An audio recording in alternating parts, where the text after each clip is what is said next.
আল্লাহ রসুল বলছেন, মান সাল্লা আলাইয়া সালাতান সাল্লাল্লাহু আলাইহি আশরান, যে ব্যক্তি আমার উপর একবার দুরূদ পাঠ করবে আল্লাহ তাআলা তার উপর 10টি রহমত বর্ষণ করবেন। আলহামদুলিল্লাহ, আমরা আল্লাহর কাছে আশা করছি যে 10টি রহমত আমরা আল্লাহর নিকট থেকে পাবো ইনশাআল্লাহ তাআলা। আজকের যে বিষয়টি নিয়ে আলোচনা করব, দুনিয়াকে অগ্রাধিকার না দিয়ে আমরা আখিরাতকে অগ্রাধিকার দিই। এ প্রসঙ্গে আপনাদের সামনে ইনশাআল্লাহ সূরা ফাতিরের 19, 20, 21, 22 নম্বর এবং 28 নম্বর আয়াত, সূরা আনআমের 50 নম্বর আয়াত, সূরা জুমারের 9 নম্বর আয়াত, এরপরে বুখারী বর্ণিত হাদিস 64, 87 নম্বর হাদিস, 64, 42 নম্বর হাদিস, 64, 16 নম্বর হাদিস, মুসলিম বর্ণিত হাদিস 36, 26, 99 নম্বর হাদিস, 26, 87 নম্বর হাদিস, আবু দাউদের 43, 39 নম্বর হাদিস, আবু দাউদের 36, 64 নম্বর হাদিস, আবু দাউদের 34, 57 নম্বর হাদিস, ইবনে মাজার 224 নম্বর হাদিস। এইভাবে আপনাদের সামনে এক একটি হাদিস উপস্থাপন করে ইনশাআল্লাহ আমার এই সংক্ষিপ্ত খুতবা সমাপ্ত করব ইনশাআল্লাহ তাআলা। আমি আপনাদের সামনে সূরাতুল আ'লার 16 এবং 17 নম্বর আয়াত তেলাওয়াত করেছি, যেটি আপনাদেরও মুখস্থ আছে। আল্লাহ তাআলা বলতেছেন, বাল তুসিরুনাল হায়াতাদ দুনিয়া ওয়াল আখিরাতু খায়রুন ওয়া আবকা। তোমরা এই পার্থিব জীবনকে অগ্রাধিকার দিচ্ছ, অথচ আখিরাত হলো সর্বোত্তম এবং চিরস্থায়ী। তাহলে আখিরাতটা হচ্ছে আমাদের জন্য সর্বোত্তম এবং চিরস্থায়ী স্থান। এটি আল্লাহ তাআলার বাণী।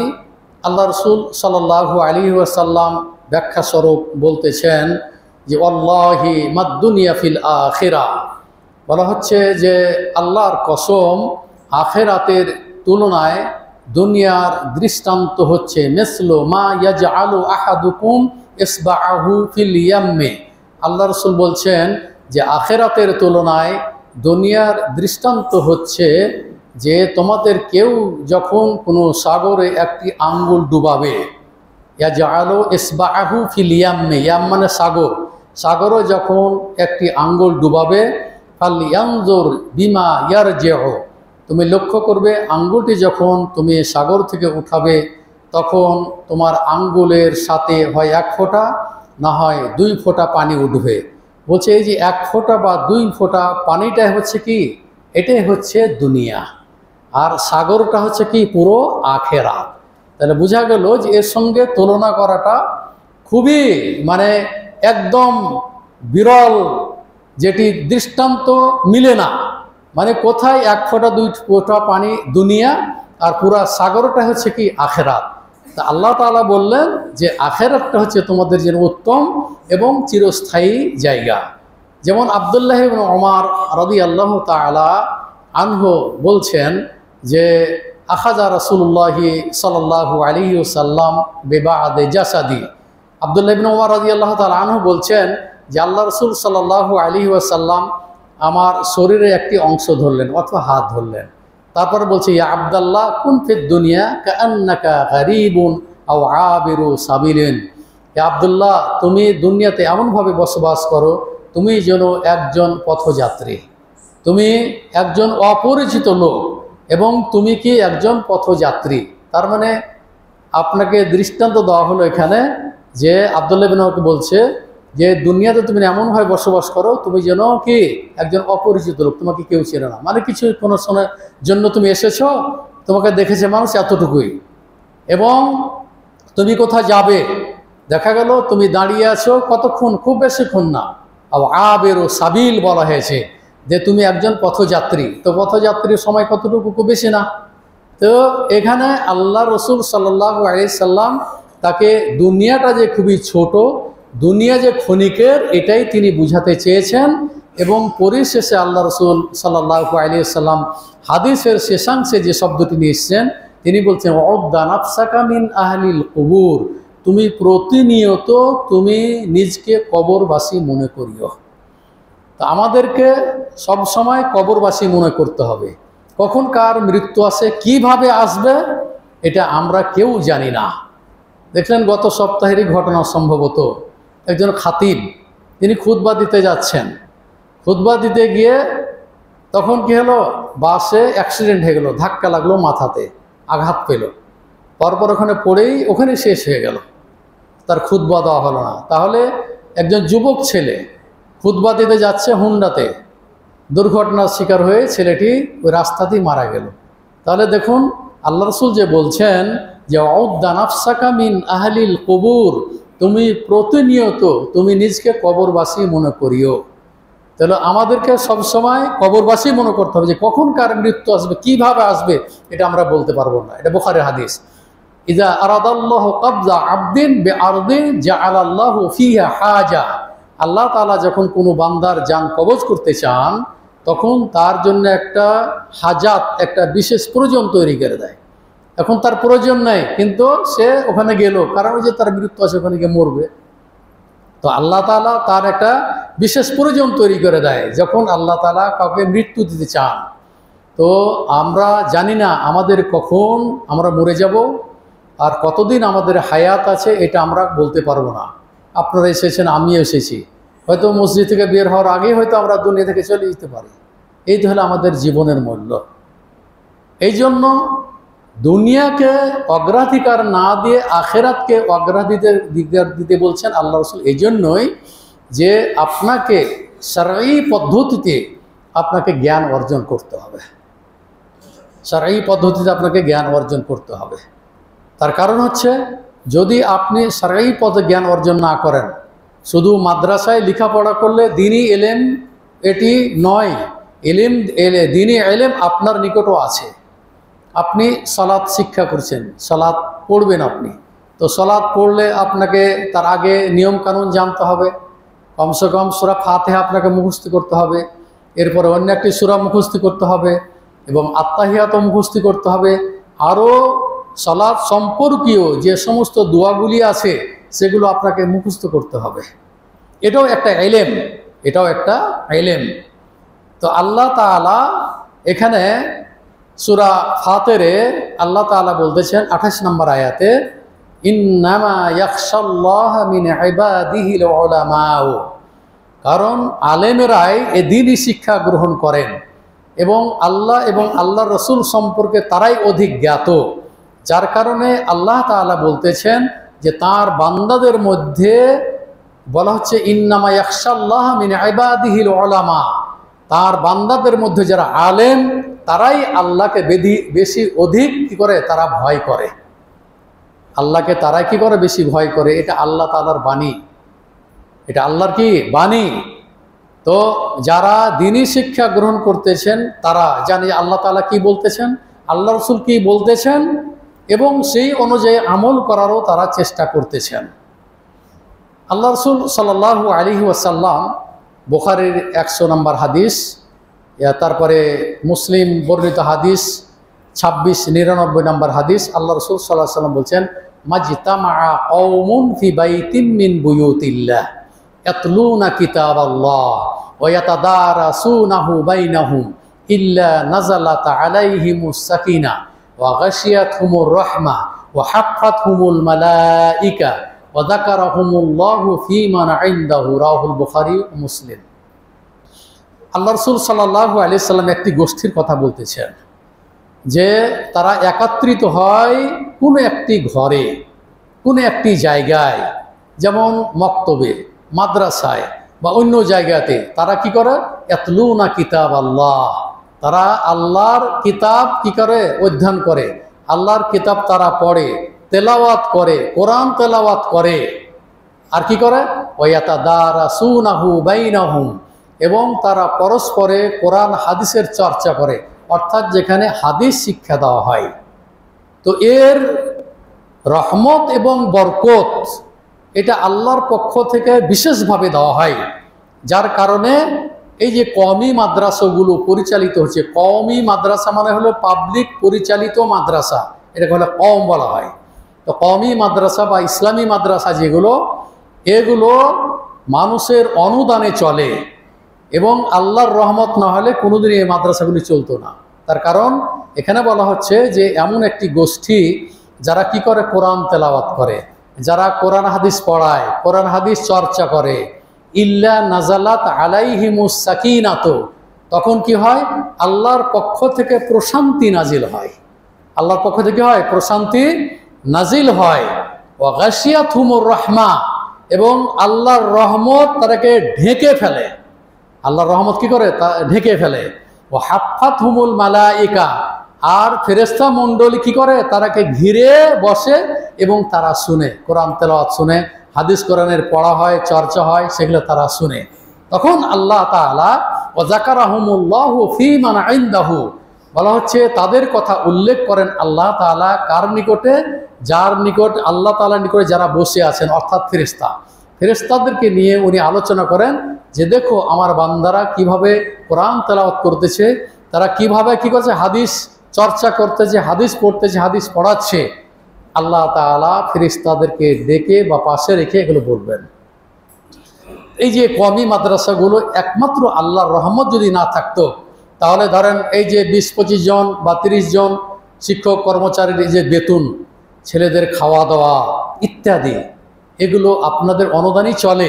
কিন্তু আল্লাহর বিশেষ রহমত বরকত আছে বলেই মাদ্রাসাগুলো টিকে আছে এবং আলেম ওলামা তৈরি হচ্ছে, এবং এখান থেকে দ্বীনি শিক্ষা কি করতেছে, গ্রহণ করে অন্যদেরকে শিক্ষা দিছে।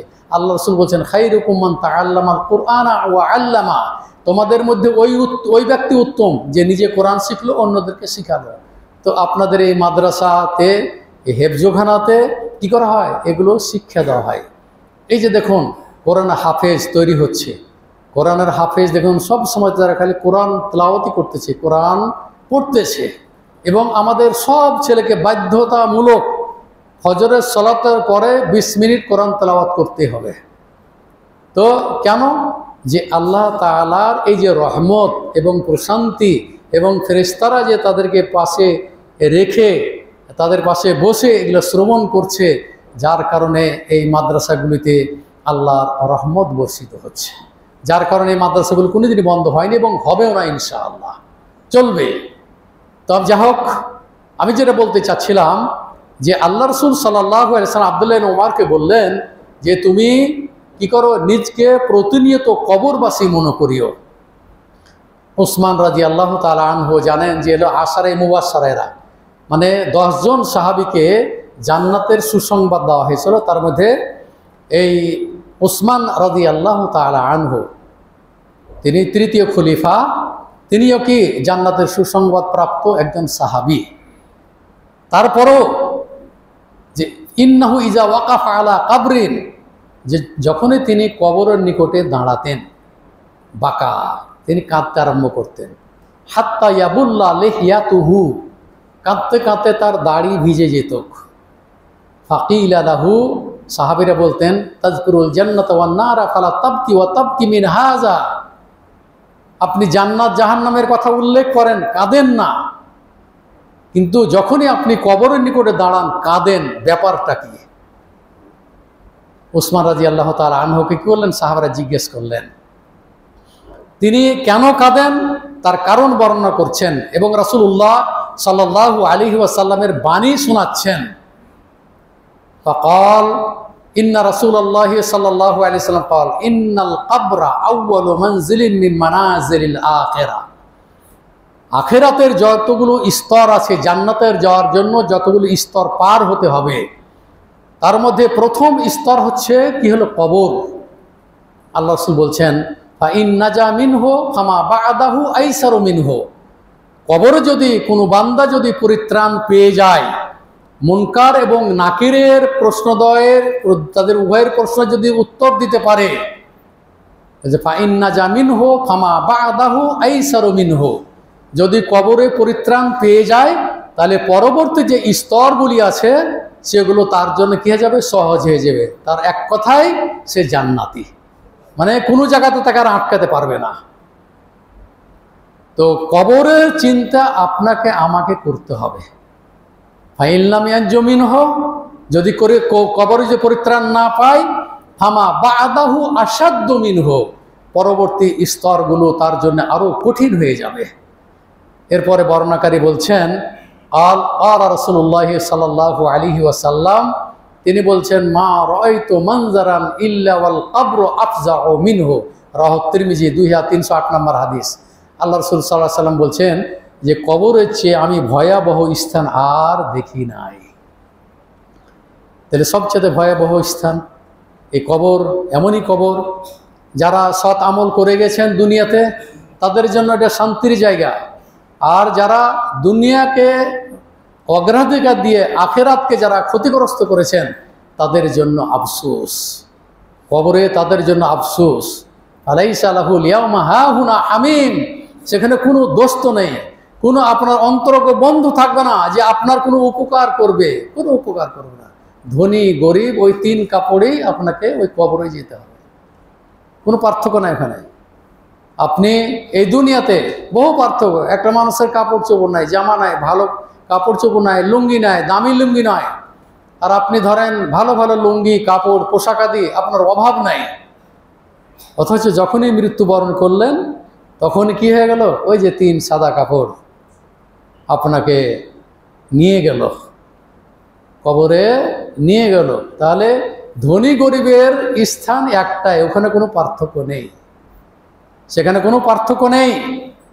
আপনার ধন সম্পদ সব কিছু আছে, বলছে ইয়াতবাউ আল মাইয়াতা সালাসাতুন, তিনটি জিনিস মৃত ব্যক্তির সাথে যায়। এটা আপনারা শুনেছেন, একাধিকবার হাদিস শুনেছেন, সম্পদ, পরিবার আর আমল।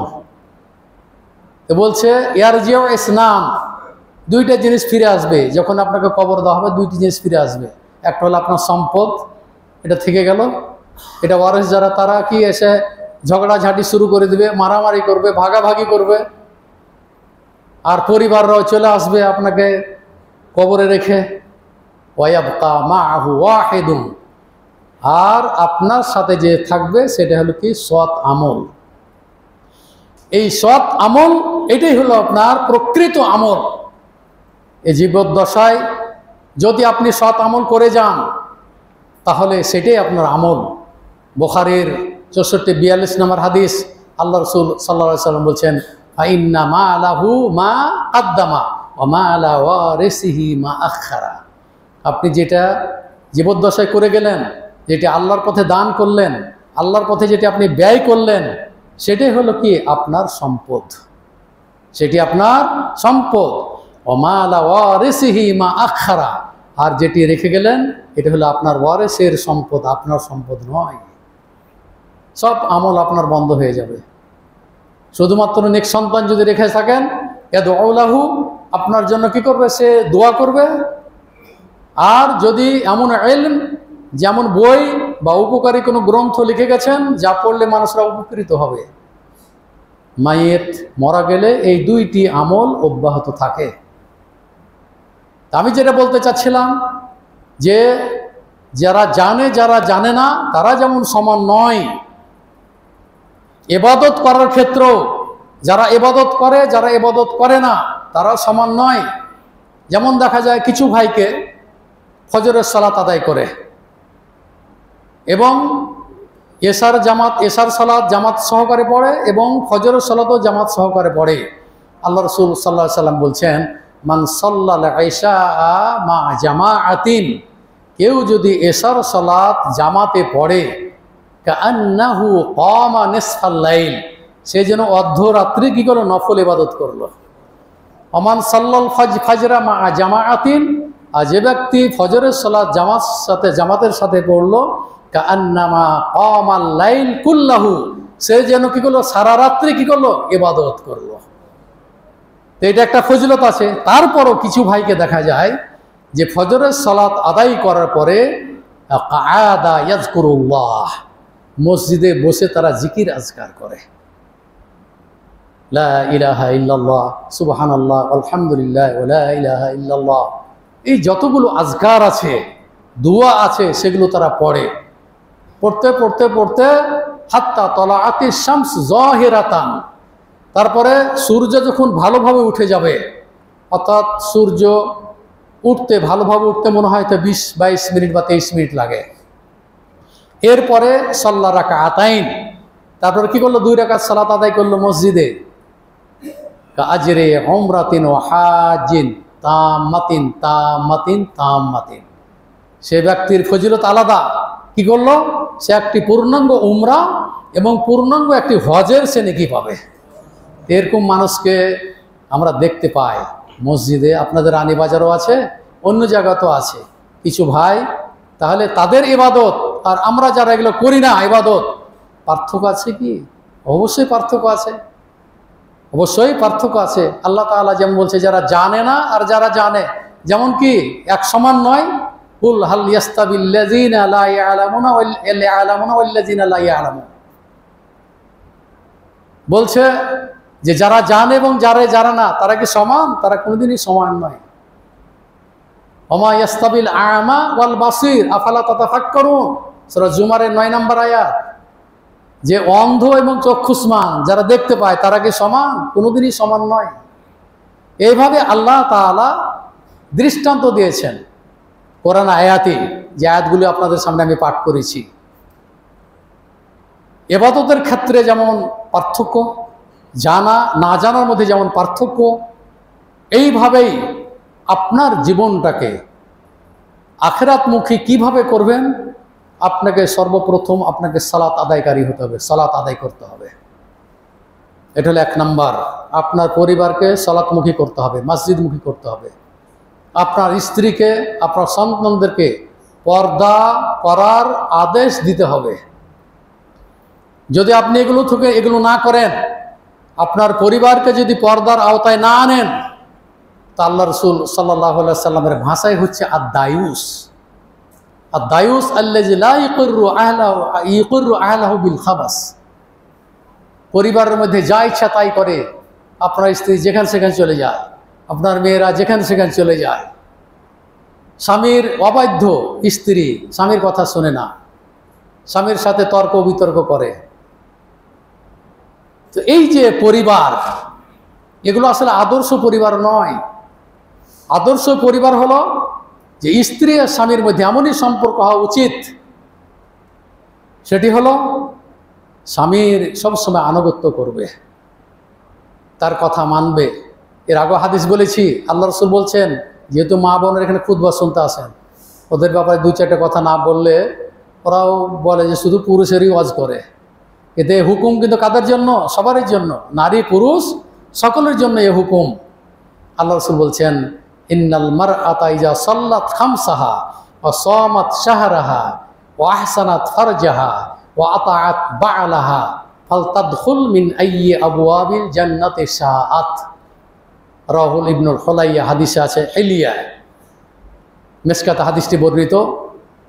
আল্লাহ রাসূল সাল্লাল্লাহু আলাইহি সাল্লাম বলছে, ওই নারী ইজা সাল্লাত খামসাহা, যে 5 ওয়াক্ত সালাত আদায় করে, ফরজ সালাত, ও সামাত শাহরাহা, রমজান মাসের কি করে? সিয়াম পালন করে, ও আহসানাত ফারজাহা, নিজের গুপ্তাঙ্গের হেফাজত করে, জেনা ব্যভিচার থেকে বেঁচে থাকে, ও আতাআত বা'লাহা, এবং স্বামীর আনুগত্য করে।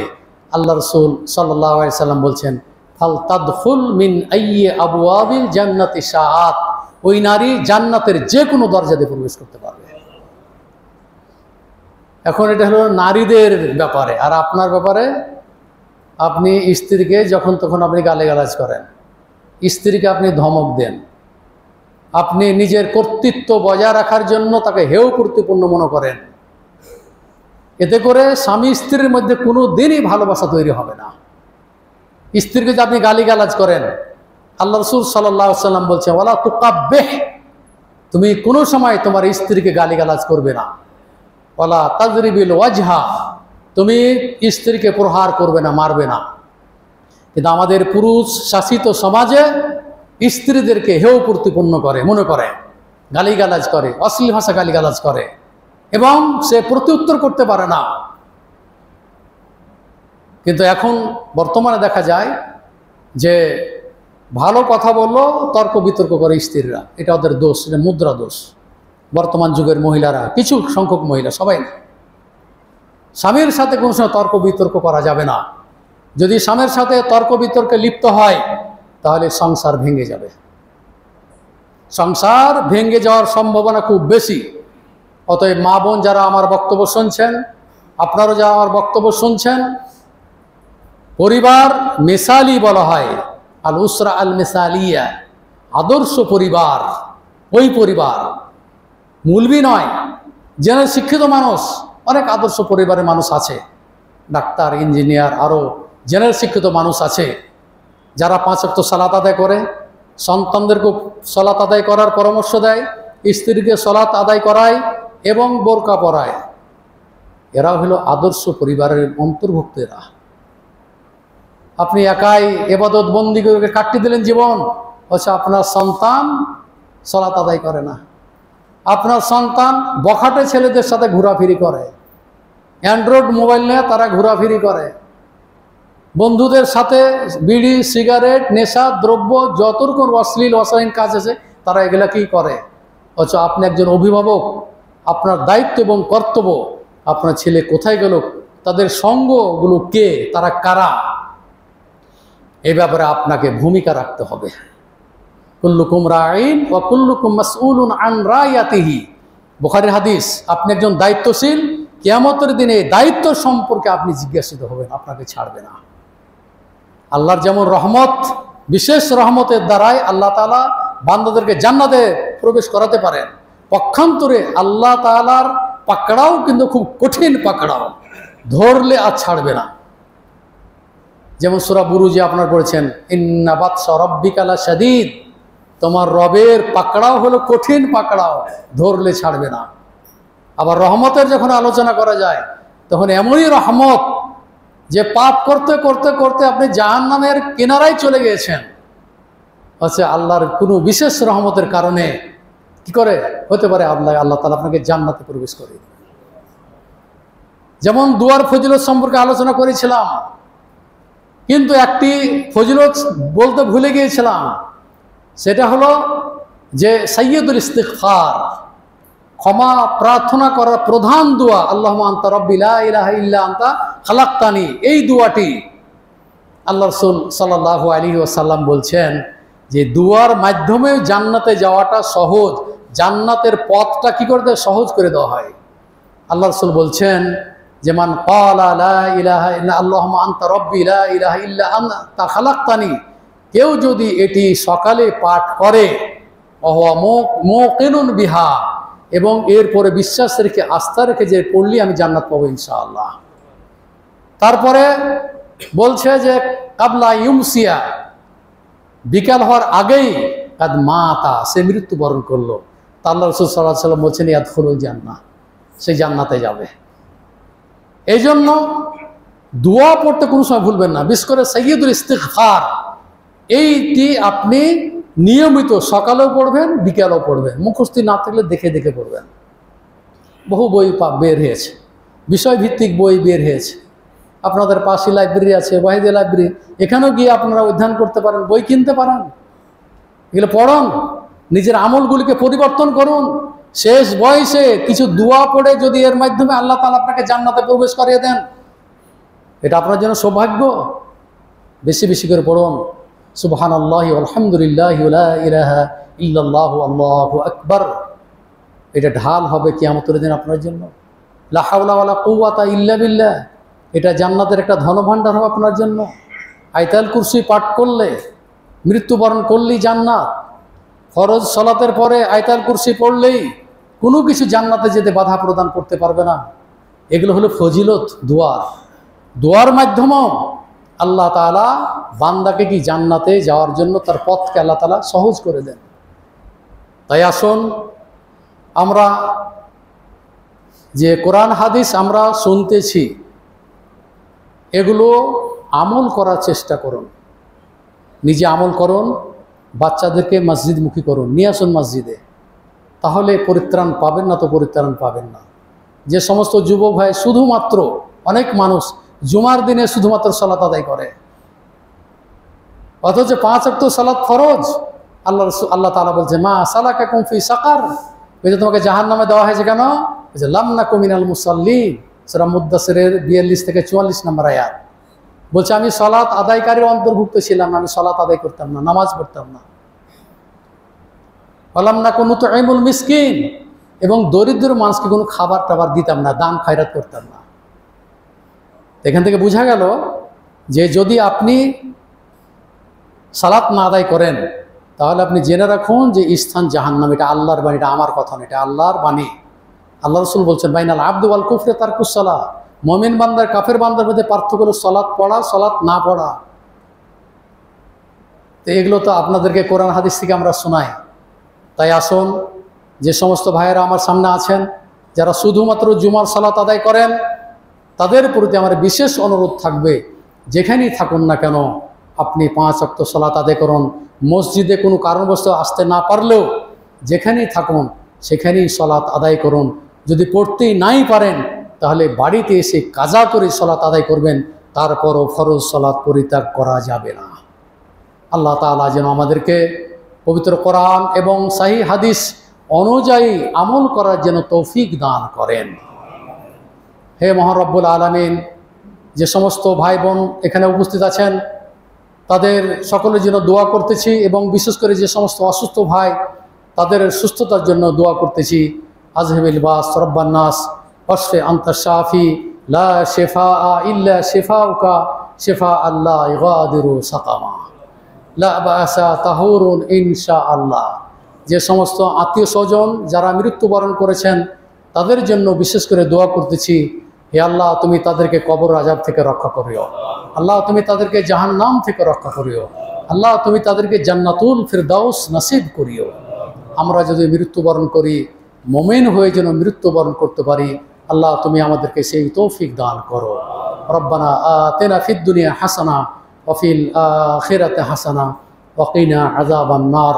রব্বানা তাকাব্বাল মিন্না ইন্নাকা আনতাস সামিউল আলিম ওয়া তুব আলাইনা ইন্নাকা আনতাত তাওয়াবুর রহিম।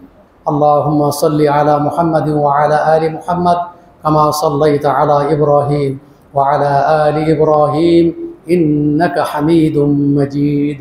আল্লাহুম্মা বারিক আলা মুহাম্মাদিন ওয়া আলা আলি মুহাম্মাদ কামা বারাকতা আলা ইব্রাহিম ওয়া আলা আলি ইব্রাহিম ইন্নাকা হামিদুম মাজিদ।